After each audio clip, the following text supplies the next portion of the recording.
নদীতে আসলাম, কোনো কাজও পাইলাম না, একটু স্নান করে যাই। অনেকদিন পরে তো নদীতে আসলাম।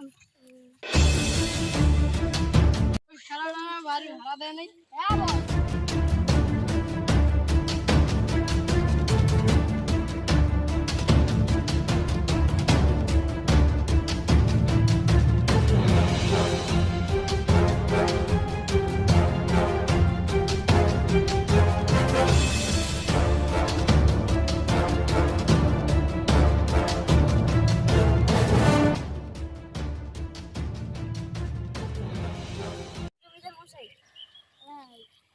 বাড়ি ভাড়া টাকাটা কবে দিবা?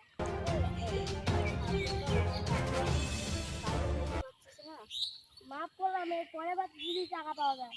ঠিক আছে, 3 মাস পর। আমাদের তো টাকাটা দিবে না রে।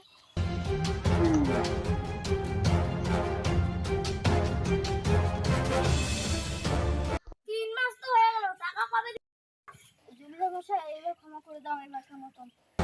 আর কোনো খবর নাই, কালকে তো class day. The next day. ও জ্বালা, চল বড় বেলটা না, মাই ভাড়া দিচ্ছে না, চল শালা গোলাই দিতে হবে শালা। কি বলিস রে শালা? আস, আয় সরে।